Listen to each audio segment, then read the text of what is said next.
नमस्कार मित्रांनो, आजचा आपला जो व्हिडिओ आहे हा नीट UG 2026च्या ड्रेस कोडबद्दल आणि काय काय सामानसोबत घेऊन जायचं काय नाही घेऊन जायचं ह्याच्याबद्दल आहे. व्हिडिओमध्ये संपूर्ण माहिती एकदम डिटेलमध्ये दिलेली असणार आहे, त्याच्यामुळं प्रत्येकाने व्हिडिओ शेवटपर्यंत बघा आणि जर आवडला तर तुमच्या फ्रेंड्सपर्यंत तुम्ही फॉरवर्ड करा. त्याच्या आधी आपल्या यूट्यूब चॅनलला जर तुम्ही नवीन असाल तर सबस्क्राईब करा, ठीक आहे, आणि बेल आयकॉनला क्लिक करा म्हणजे प्रत्येक अपडेट तुमच्यापर्यंत पोहोचेल. ठीक आहे. आता बघा नीटचं कसं आहे, दरवर्षीचा ड्रेस कोड वगैरे ऑलमोस्ट सगळा सेम असतो. ठीक आहे. तर ड्रेस कोड कुठलं साहित्य सोबत घेऊन जायचं आहे, काय घेऊन जायचं. तर आता जसं की सिटी इंटिमेशन स्लिप आलं त्याच्यावर पहिले लिहिलेलं होतं सर ह्याच्यामध्ये अंडरटेकिंग. एक बरेच विद्यार्थ्यांचे प्रश्न आले की सर अंडरटेकिंग कुठून आणायचं, कोणाकडून लिहून आणायचं, त्याच्यावर सही कोणाची घ्यायची. ठीक आहे. ती सगळी इन्फॉर्मेशन याच्यामध्ये तुम्हाला दिली जाणार आहे, त्याच्यामुळे व्हिडिओ शेवटपर्यंत बघा. आता ह्याच्यामध्ये काय आहे, ड्रेस कोडमध्ये काय काय मॅन्डेटरी आहे आणि काय काय नाही. जर तुम्ही ते ड्रेस कोड फॉलो नाही केला तर तुमची एंट्रीसुद्धा नाकारली जाऊ शकते. ठीक आहे. प्रत्येकच सेंटरवर असं होईल असं नाही, पण काही सेंटरवर असं झालेलं आहे की एंट्री नाकारण्यात आली, ड्रेस कोड फॉलो केलेला नव्हता म्हणून. ठीक आहे. चेंज करून यायला सांगितलं. ठीक आहे. तर आपण एक त्याच्यातलं पार्ट बघूयात. आता बघा, सगळ्यात पहिले तर तुमचं जे एक्झाम सेंटर आता येणार आहे काही दिवसामध्ये तुमचं एक्झाम सेंटर येईल. एक्झाम सिटी आलेली आहे, संभाजीनगर आलं आहे, अहिल्यानगर आलं आहे, जालना आलं आहे, मुंबई आलं आहे, पुणे आलं आहे, काय जे आलं आहे तुमचं ते एक्झाम सिटी इथं आलेली आहे. आता तुम्हाला करायचं आहे काय, ज्या वेळेला तुमचं एक्झाम सेंटर येईल, एक्झाम सेंटर, ठीक आहे, ॲडमिट कार्ड जेव्हा येणार आहे, सध्या आलेलं तुमचं सिटी इंटिमेशन स्लिप आहे. ॲडमिट कार्ड ज्यावेळेला तुमच्याकडे येईल त्यावेळेला ॲडमिट कार्डवरून पहिले तर एक्झाम सेंटर चेक करा, गुगलच्या भरोश्यावर बसू नका. ठीक आहे. जसं की CETला पण काही जणांना माहिती आहे, असे काही सेंटरचे नाव होते तिथं, तर ते गुगलवर दाखवत होतं की हे क्लोज आहे म्हणून परमनंटली. ठीक आहे. तर तसं त्या गुगलवर भरोसा ठेवू नका. स्वतः ते सेंटर कोणाच्या ओळखीचं, तिथं कोणी जॉब करत असेल, कोणी तिथं ओळखीचं असू शकतं, त्यांना विचारा की हे सेंटर कुठं आहे, किंवा त्या सिटीमध्ये जे कोणी तुमचं राहत असेल तुमच्या ओळखीचं त्यांना विचारा की हे एक्झाम सेंटर कुठं आहे. ठीक आहे. तर ते स्वतः एक्झाम सेंटर एक्झामच्या आधी घरच्यांना किंवा तुम्ही स्वतः जाऊन बघून या. ठीक आहे. सगळ्यात पहिले तर हे माझं चांगलं सांगणं असेल. ठीक आहे. बघणं पॉसिबल नाही आहे तर विचारपूस तरी करा त्याच्याबद्दलची. ओके. त्याच्यानंतर तुमचं जे अपडेटेड आधार कार्ड आहे ते सोबत ठेवा. अपडेटेड आधार कार्ड, ज्यांनी आधार कार्ड अपलोड केलेलं आहे त्यांनी आधार कार्ड ठेवा. ज्यांनी पॅन कार्ड अपलोड केलेलं आहे फोटो आयडेंटिटी म्हणून त्यांनी ते सोबत ठेवा. ठीक आहे. ते सोबत ठेवणं फार गरजेचं आहे. ज्यांनी आधार कार्ड अपलोड केलेलं आहे त्यांनी आधार कार्डच असावं. ठीक आहे. आधार कार्डची ओरिजिनल कॉपी असावी, झेरॉक्स चालणार नाही. ठीक आहे. आधार कार्डची ओरिजिनल कॉपी पाहिजे, झेरॉक्स चालणार नाही. ठीक आहे. एक्झाम सेंटर तुमचं लक्षात आलं, आधार कार्ड सोबत घेऊन जायचं आहे ओरिजिनल ते लक्षात आलं. ठीक आहे. त्याच्यानंतर अजून एक काय घेऊन जायचं आहे बघा. आता इसेन्शियल तुम्हाला सोबत नेण्याचं काय काय, सगळ्यात पहिले तर ॲडमिट कार्ड जे तुमचं येणार आहे 3 पानाचं ॲडमिट कार्ड असतं. त्याच्यावरती फर्स्ट पेज, सेकंड पेज आणि थर्ड पेज इन्स्ट्रक्शनचं असे 3 पानं असतात. त्याच्यानंतर फोटो ID जे आताच मी सांगितलं तुम्हाला, आधार कार्ड ओरिजिनल सोबत घेऊन जायचं आहे. आधार कार्ड नसेल, ज्यांनी पॅन कार्ड अपलोड केलेलं आहे त्यांनी आधार कार्ड पॅन कार्ड दोन्ही सोबत ओरिजिनल घेऊन जा. काही पासपोर्ट साईज फोटो, मग आता किती घेऊन जायचे तर एक 2-3 फोटो पासपोर्ट साईजचे जे अपलोड केलेले आहेत ते फोटोज तुम्ही सोबत घेऊन जा. त्याच्यानंतर हे प्रोफार्मा म्हणजे काय, हे ॲडमिट कार्ड अशा पद्धतीचं असतं बघा. ॲडमिट कार्डमध्ये पहिलं पान जे आहे ते ॲडमिट कार्ड ह्याच्यावर असतं. आता हे 2025चं ॲडमिट कार्ड आहे, पण तुमचं पण ह्याच्यापेक्षा काही वेगळं नसणार आहे, असंच असेल.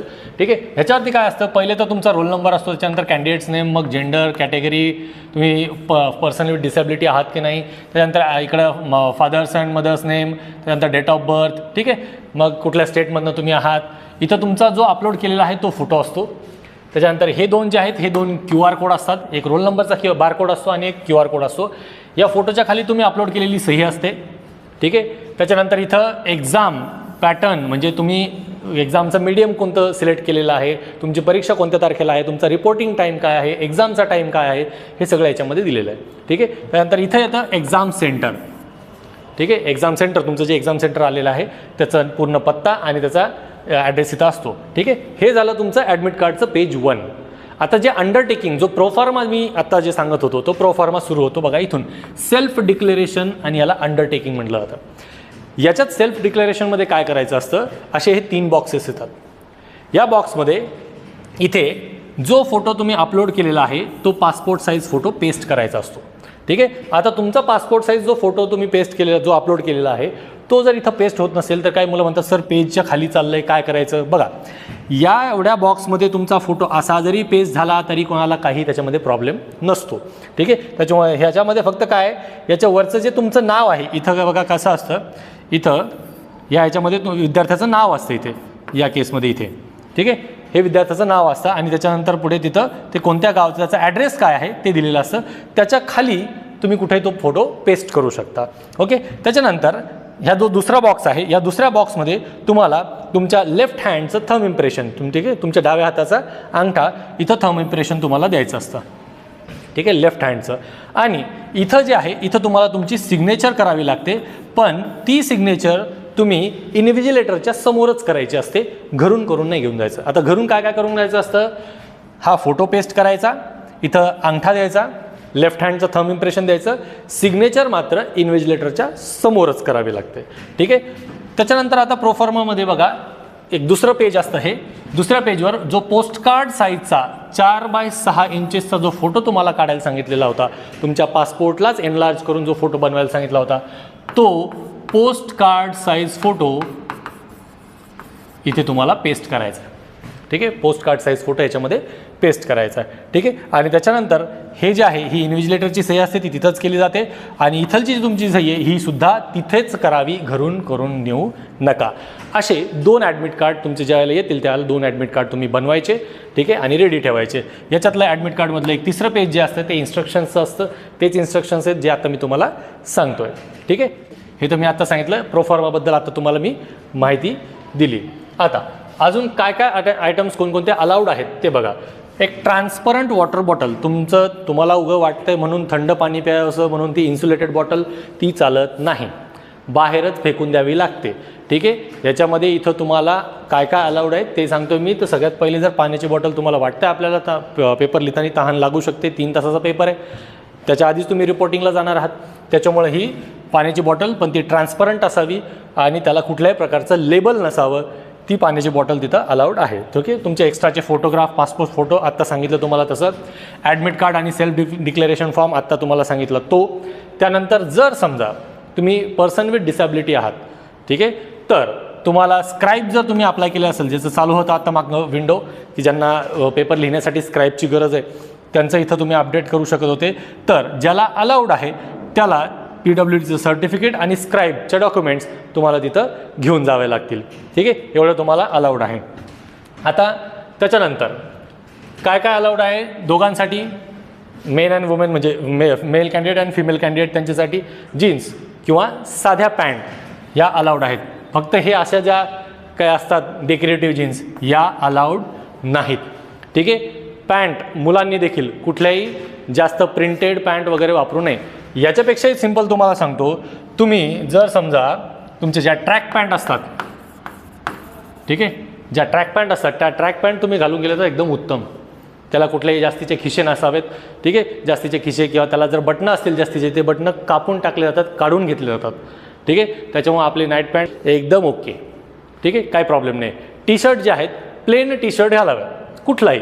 ठीक आहे. कुठल्याही कलरचा, शक्यतो व्हाईट कलरचा असेल तर एकदमच उत्तम. ठीक आहे. टी शर्ट जो आहे तो एकदम व्हाईट कलरचा प्लेन असेल तर एकदम उत्तम. त्याच्यानंतर टोपी वगैरे हे आता आयटम्स आपण बघणारच आहोत काय काय अलाउड नाही येते. ठीक आहे. मुलांनी पण लक्षात घ्या, शर्ट्स जे आहेत ते फुल स्लीव्सचे नसावेत. ठीक आहे. तुमचा जर ऐन वेळेला तिथं तुम्ही फुल स्लीवचा शर्ट घालून गेले आणि तुम्हाला जर ते म्हटले की आता तुमचा शर्ट कापावा लागतोय, कापलेत. काही काही एक्झाम सेंटरवर जे फुल स्लीव्सचे शर्ट होते ते अक्षरशः कैचीने कापून त्यांनी हाफ स्लीव्स केलेत. मग तिथं अपमानास्पद वागणूक वाटते आपल्याला ती. ठीक आहे. तर हे असं नसायला असेल, तुमच्यासोबत होऊ नये असं वाटत असेल तर तुम्ही प्लेन गोल गळ्याचे टी शर्ट्स घालून जाऊ शकता. ठीक आहे. व्हाईट कलरचा घाला, येलो कलरचा घाला, गरमीचा दिवस असणार आहे तेव्हा खूप गरमी असणार आहे, त्याच्यामुळे तुम्ही राऊंड नेकचा व्हाईट किंवा येलो कलरचा जर स्काय ब्ल्यू कलरचा जर समजा तुम्ही टी शर्ट जर वापरला तर तुमच्यासाठी उत्तम होईल. ठीक आहे. त्यात पुन्हा अजून बघा, कुठलाही इलेक्ट्रिक अप्लायन्स तिथं अलाउड नाही आहे, कोणतंच नाही, चुकून पण नाही. चुकून जरी सोबत गेलं तुम्हाला एक्झाममधनं हाकलून दिलं जाईल आणि तुमच्यावर काहीतरी कडक कारवाई करण्यात येईल. ठीक आहे. यातलं कुठलंही अप्लायन्स तुमच्याकडे नको, हेडफोन नको, ब्लूटूथ नको, स्मार्ट वॉच बिलकुल नको. काही जण यूज टू झालेले असतात, सवय लागलेली असते. ठीक आहे. सर ह्याच्यात तर फक्त टाईमच दिसतो ना, मग ही स्मार्ट वॉच नाही आहे ना, त्यांच्याशी तुम्ही हुज्जत घालू शकत नाहीत. ठीक आहे, त्याच्यामुळे स्मार्टवॉच टाळा. कुठल्याही प्रकारचा बेल्ट चालत नाही, कुठल्याही प्रकारचं मनी पॉकेट चालत नाही, कॅप्स तर बिलकुलच चालत नाही. ठीक आहे, कुणी आपल्यापैकी जर समजा असेल तो एक कॅप घालणारा व्यक्ती, तर त्यांनी लक्षात ठेवा यातलं कुठलंही तुम्हाला सोबत घेऊन जाता येणार नाही. आणि त्यातलं त्यात अजून एक महत्त्वाची माहिती की तुम्हाला तिथं कुठल्याही प्रकारचं स्टोरेज अवेलेबल नसतं. कुठली वस्तू जर तुम्ही बाहेर ठेवली आणि जर ती चोरीला गेली, त्याला NTA किंवा ते एक्झाम सेंटर जबाबदार राहणार नाही. त्याच्यामुळं कुठलंही ह्यापैकी इलेक्ट्रॉनिक गॅजेट असेल किंवा काही सोबत नेऊ नका. तुम्हाला जेवढं घेऊन जायचं तेवढं सांगितलेलं आहे. ठीक आहे, कुठल्याही प्रकारची स्टेशनरी म्हणजे रद्दी पेपर वगैरे हे काही तुमचं अलाउड नाही आहे. तुम्हाला घेऊन जायचं असेल साधा एखादा बॉल पेन तुमचा घेऊन जाऊ शकता सोबत तुम्ही. ठीक आहे, कुठल्याही प्रकारचं फूड अवेलेबल तुम्हाला तिथं म्हणजे अलाउ केले जाणार नाही. जे डायबिटिक आहेत, ज्यांनी फॉर्म भरताना डायबिटीज आहे का याला येस केलेलं आहे, त्यांनाच फक्त त्याच्यामध्ये काही मेडिसिन्स वगैरे घेऊन जाणं अलाउड असतं. बाकीच्यांना कोणाला काहीही अलाउड नसतं. ठीक आहे, त्यानंतर हेच आत्ता जे मी तुम्हाला सांगितलं बघा की सेंटरवर कुठल्याही प्रकारचं स्टोरेज फॅसिलिटी अवेलेबल नसल्यामुळे तुमचे आयटम जर गहाळ झाले त्याला ते जबाबदार राहणार नाही. ठीक आहे, त्याच्यानंतर आता शूज आणि चप्पल्स कसे अलाउड आहेत कसे नाही, हे अशा ओपन एंडेड कोणत्याही प्रकारची चप्पल चालते. पण शूज क्रॉक्स, ठीक आहे, हे कवर्ड म्हणजे जे तुमच्या पायाला पूर्णपणे कव्हर करतात असं काहीही कुठलंही तुम्हाला फुटवेअर अलाउड नाही आहे. ठीक आहे, बघा या प्रकारचं कुठलंही असो, क्रॉक्स असो काही असो, कुठलाही शूज अलाउड नाही आहे. साधी चप्पल वापरा, स्लीपर वापरा. ठीक आहे, एकदम उत्तम आहे, काय प्रॉब्लेम नाही. ठीक आहे, अशा चप्पल्स घालून गेले तर सगळ्यात बेटर राहील. त्याच्यानंतर आता तुम्ही म्हणाल सर याच्यामध्ये मग आता टर्बन अलाउड म्हणतायत, हिजाब अलाउड म्हणताय किंवा बुरखा अलाउड म्हणताय, मग त्याच्यावर क्रॉस का केलेलं आहे? तर लक्षात घ्या, ज्यांनी एक्झाम फॉर्म भरताना NTAने ठरवून दिलेल्या ड्रेस कोडच्या व्यतिरिक्त अजून काही तुम्हाला वेगळं परिधान करायचं आहे का याला येस केलेलं असेल त्यांना हे सगळं अलाउड आहे.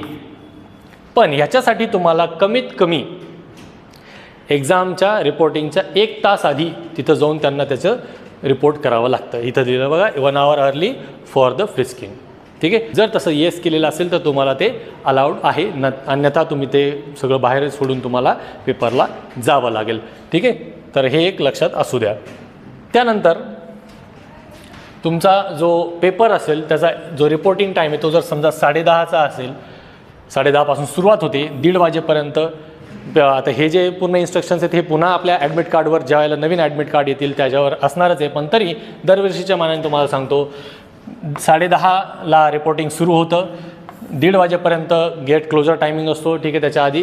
आणि तुमचा जो टाईम आहे तो तसा 3 PM नाही, 3 तासाचा पेपर आहे.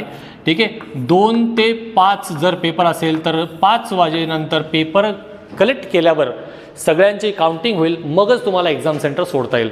कुठल्याही इमर्जन्सी केसमध्ये तुम्हाला एक्झाम सेंटर पेपर सुरू झाल्यानंतर सोडता येणार नाही. ठीक आहे, त्याच्यामुळं इथं तुम्हाला 2 ते 5 पेपर सुरू झाला की त्या 3 तासामध्ये पेपर 5 वाजेच्या आधी तुम्हाला एक्झाम हॉलमधनं बाहेर येण्याची मुभा नाही. तुम्ही जर तसे निघून आलात तर तुमच्यावर कडक कारवाई करण्यात येऊ शकते असं त्यांचं म्हणणं आहे. ठीक आहे, आणि गेट क्लोजर टाईम एकदा संपला की नंतर तुम्ही कुणीही असा तुम्हाला एक्झाममध्ये एंट्री दिली जात नाही, हे लक्षात ठेवा. म्हणून रिपोर्टिंग टाईमच्या आधी जर गेलात तर चांगली गोष्ट आहे. ठीक आहे, आता हे CCTVमधून मॉनिटरिंग होणार वगैरे हे सगळं झालं. ठीक आहे, तर ही पूर्ण माहिती होती तुमची नीटच्या ड्रेस कोडबद्दल, कुठले आयटम्स अलाउड आहेत कुठले आयटम्स अलाउड नाहीत. त्यात मुलींनी एक लक्षात ठेवा, ऑर्नामेंट्स जे असतात म्हणजे कानातले गळ्यातले चैन वगैरे हे जे काय असतात, कुठलंही ऑर्नामेंट तुम्हाला तिथं अलाउड नाही आहे, ते सगळं घरीच काढून जा. ठीक आहे, ऑर्नामेंट्स कुठलेही अलाउड नाहीत. मुलांनी देखील, मुलांच्या कानात बाळ्या असतात, हातात अंगठी असते. ठीक आहे, काहीही अलाउड नसतं, सगळं काढून ठेवावं लागतं. कडे वगैरे ते सगळं काढून ठेवावं लागतं. ठीक आहे, तर ते काहीही अलाउड नसतं, हे लक्षात ठेवा. ठीक आहे, आणि ही एकदम महत्त्वाची व्हिडिओ आहे, याला तुम्ही तुमच्या मित्रांपर्यंत शेअर करा. ठीक आहे, लवकरच तुमचं NTAचं आता तुमचं नीटचं ॲडमिट कार्ड येणार आहे. ठीक आहे, ते आल्यानंतर मी जे इन्स्ट्रक्शन्स सांगितले त्या पद्धतीने तुम्ही ॲडमिट कार्ड तुमचे तयार करा. पुन्हा एकदा ॲडमिट कार्डसाठी सांगतो बघा, इथं जो फोटो आपण अपलोड केलेला असतो तो लाईव्ह फोटो येतो. तुमचा जो पासपोर्ट साईजचा फोटो आहे तो इथे पेस्ट करायचा. तुमच्या डाव्या हाताचा अंगठा इथं मधल्या बॉक्समध्ये तिथं द्यायचा. सिग्नेचर मात्र इन्व्हिजिलेटरच्या समोरच करायची. त्यानंतर दुसऱ्या पेजवर जे डिक्लेरेशन असतं प्रोफॉर्मा फॉर्मा, त्याच्यावर तुमचा पोस्ट कार्ड साईजचा फोटो चिटकवायचा. इथं सह्या मात्र इन्व्हिजिलेटरच्या समोरच करायच्या. ही सही तुमची असते, ही सही इन्व्हिजिलेटरची असते, ठीक आहे. आणि याच्या 2 कॉपीज ॲडमिट कार्डच्या तुम्ही बनवायच्या. तर हा व्हिडिओ तुम्हाला जर माहितीवर वाटला असेल तर व्हिडिओला लाईक करा, कमेंट करा आणि जास्तीत जास्त लोकांपर्यंत शेअर करा. थँक्यू.